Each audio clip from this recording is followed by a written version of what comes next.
Hello, this is Robert from Microchip Technology.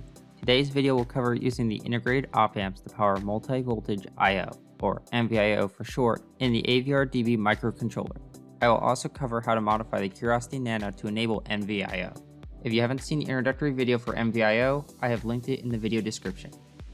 One of the requirements to use MVIO is a secondary power supply, which sets the operating level for these I/O. Generally, the MVIO does not require a lot of current, so the integrated op-amps on the microcontroller can be used. In some cases, the internal resistor ladder of the op-amp can be repurposed to create the reference level without using any other peripherals or external components. Ordinarily, a resistor divider is a poor choice for a power rail. The current pulled by the load will change the equivalent impedance of the bottom resistor and thus the power supply voltage. One of the most common use cases for op-amps is to act as a high impedance voltage follower. In this configuration, the op-amp buffers the voltage set by the two resistors and isolates it from the load.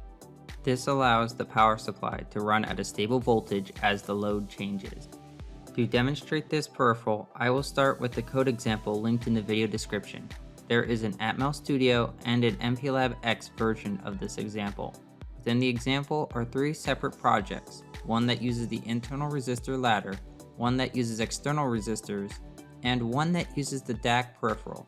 For visual purposes, I'll be using the demo with external resistors. However, this is the same theory of operation as the internal resistor ladder.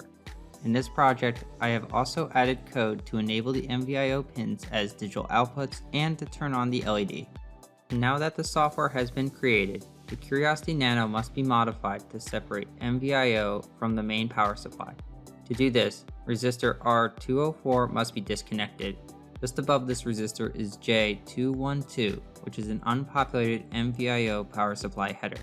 It is recommended to solder a pin header to these pins. Next, the op-amp power supply needs to be connected to the MVIO supply. The code example uses op-amp 0, which outputs on pin RD2.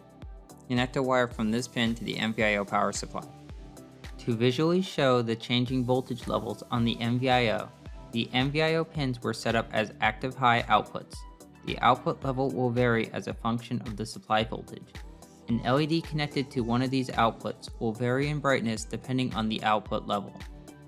The new MVIO peripheral provides a new standard in I/O flexibility. MVIO removes the traditional headaches of level shifters and simplifies integration with the wide array of digital devices on the market. For more information about the AVR DB family, please see the links in the video description. Thank you for watching. If you like this content and would like to see more of this, please like and subscribe.